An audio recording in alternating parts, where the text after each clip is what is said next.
इस वक्त की जो बड़ी खबर है, थोड़ी देर पहले सुप्रीम कोर्ट ने एक बड़ी सुनवाई करते हुए पराली पर बड़ी एक निगरानी समिति बनाई है और इसमें रिटायर्ड जज जस्टिस मदन बी लोकुर को जिम्मेदारी दी गई है। जो सरकारी पक्ष था उसके कुछ अपनी बातें कहना चाहते थे, सॉलिसिटर जनरल भी अपनी बात कहना चाहते थे, लेकिन इस सब के बावजूद उनकी बात नहीं सुनी गई है। मॉनिटरिंग कमेटी राज्यों में जाकर जायजा लेगी और सुप्रीम कोर्ट की बेंच का ये आदेश है। सुप्रीम कोर्ट ने कहा है कि दरअसल वो चाहते हैं कि दिल्ली के लोगों को स्वच्छ हवा का अधिकार मिले और इसके लिए वो ये सब कदम उठा रहे हैं।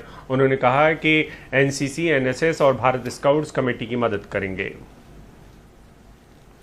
3 राज्यों के मुख्य सचिव पराली की टीम कमेटी से सहयोग करेगी। कमेटी के कामकाज में वित्तीय सचिवालय या गाड़ियों जैसी मदद जो है वो राज्य देंगे और कमेटी हर 15 दिनों में सुप्रीम कोर्ट को रिपोर्ट देगी। हालांकि केंद्र सरकार ने जस्टिस मदन बी लोकुर की नियुक्ति पर ऐतराज किया। उसका कहना था कि ईपीसीए पहले से इसके लिए जिम्मेदार बनाया गया है और एमिकस क्यूरी भी नियुक्त हैं, लेकिन अदालत ने यह बात नहीं मानी। इस मामले में अगली सुनवाई 26 अक्टूबर को होगी। आज पराली मामले में माननीय सर्वोच्च न्यायालय ने जस्टिस मदन बी लोकुर की अध्यक्षता की निगरानी में एक कमेटी बनाने के निर्देश दिए गए हैं। साथ ही तीनों राज्यों के चीफ सेक्रेटरी को आदेश दिए हैं कि वो उनकी मदद करें। एनसीसी, एनएसएस के स्काउट्स भी कमेटी की मदद करेंगे। माननीय सर्वोच्च न्यायालय ने 15 दिनों में कमेटी को अपनी रिपोर्ट दाखिल करने के आदेश दिए हैं। अब अगली सुनवाई 26 अक्टूबर को है। आशीष हमारे साथ मौजूद है इस पर बात करने के लिए। आशीष, हमने देखा है कि पराली की समस्या पर अक्सर जो राज्य हैं वो एक दूसरे पर समस्या को डालते रहते हैं, तो इस कमेटी से शायद तालमेल बनाने में मदद मिल पाएगी। जी बिल्कुल, देखिए जस्टिस मदन भीमराव लोकुर जो हैं वो एक बहुत इस मामले से जुड़े हुए हैं। लगातार बहुत लंबे वक्त तक उन्होंने सुप्रीम कोर्ट में, अब वो रिटायर हो गए हैं 2019 में, लेकिन उससे पहले वो लगातार सुनवाई करते रहे थे। वो बेंच को हेड कर रहे थे जस्टिस दीपक गुप्ता के साथ और उन्होंने लगातार बहुत सारे आदेश भी जारी किए। पूरा पर्यावरण, न केवल सिर्फ पराली जलाने का मुद्दा बल्कि पर्यावरण से जुड़े सारे मुद्दे जो हैं वो जस्टिस लोकुर ने सुनवाई की है। और सबसे बड़ी बात है कि एजेंसियां उनसे थोड़ा डरती हैं क्योंकि वो बहुत सख्त कदम उठाने के लिए, बहुत सख्त टिप्पणियां करने के लिए जाने जाते हैं। वो गुरेज नहीं करते हैं।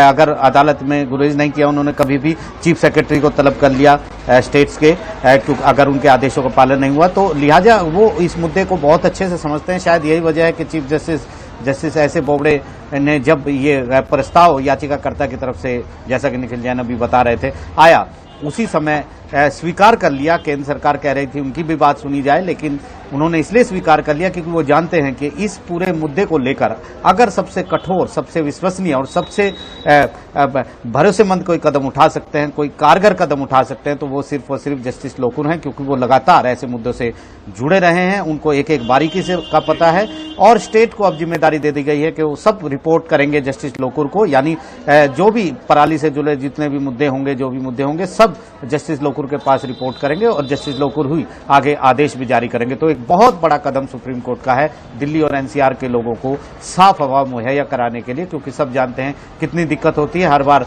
खुद चीफ जस्टिस जो भी रहते हैं सुप्रीम कोर्ट में वो अभिषेक टिप्पणी भी करते हैं जहरीली हवा को लेकर। हमें याद है जस्टिस ठाकुर ने टिप्पणी की थी कि बाहर से जब डेलीगेशन आता है तो शर्मिंदगी महसूस होती है। उसके बाद चीफ जस्टिस दूसरे जो चीफ जस्टिस आए थे उन्होंने भी टिप्पणी की थी कि उनका पोता जब दिल्ली आता है तो वो निंजा की तरह लगता है क्योंकि उसे मास्क लगाने पड़ता है। तो लिहाजा एक ऐसी सिचुएशन है जो दोबारा से आ रही है, हर साल आती है, लेकिन कारगर कदम नहीं मिलते हैं इसके लिए।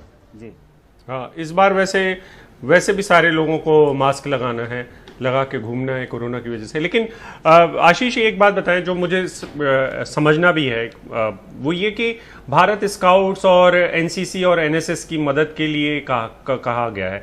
इसका मतलब ये कि जो पुलिस है उसकी सीधी मदद के लिए शायद लोकुर साहब को नहीं कहा गया है, या मुझे समझा पाए अगर, या आपकी याचिकाकर्ता से बात हो पाई हो कि ऐसा क्यों है।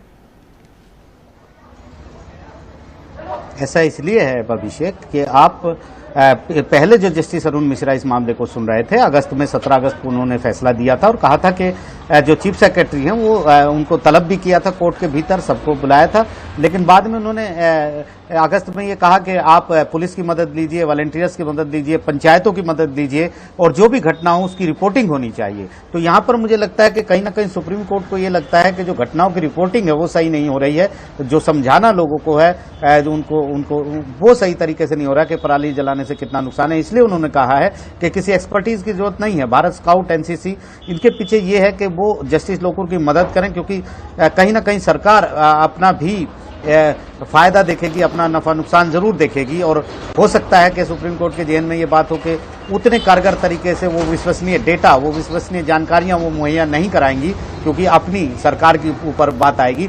इसलिए उन्होंने सुप्रीम कोर्ट ने कहा है कि एनसीसी और भारत स्काउट और एनएसएस को लगाया जाए। वो यंग जनरेशन है, वो सिर्फ इसलिए लगाया जाए उनकी मदद के लिए ताकि वो ये रिपोर्टिंग कर सके कि वहां पर पराली जलाई जा रही है, वो सूचना पहुंचा सके जस्टिस लोकुर तक और उसके बाद जस्टिस लोकुर आगे बढ़ेंगे। तो एक बहुत बड़ी सोच है। इस सोच के पीछे वजह यह है कि सरकारें हो सकता है कि अपनी जान बचाने के लिए और अपने डाटा अच्छे रखने के लिए कुछ चीजें छुपाएं जो अल्टीमेटली दिल्ली और एनसीआर के लोगों के लिए नुकसानदेह होंगे, जिसमें खुद जज भी रहते हैं, क्योंकि जस्टिस अरुण मिश्रा ने एक बार कहा भी था कि वो तो रिटायरमेंट के बाद अपने दिल्ली छोड़कर चले जाएंगे, लेकिन दिल्ली में बहुत सारे लोगों को रहना है। तो एक बड़ी कवायद हम इसको कहेंगे। शुक्रिया आशीष आपका सब जानकारी के लिए। तो प्रदूषण पर निगरानी रखने के लिए कमेटी बनाई गई है जो 15 दिन में अपनी रिपोर्ट देगी और उम्मीद है कि इस बार पहले से ही पुख्ता इंतजाम किए जाएंगे, जिससे हवा थोड़ी बेहतर इस बार सर्दियों में दिल्ली वालों को या दिल्ली के आसपास के जो लोग रहते हैं उनको देखने को मिलेगी।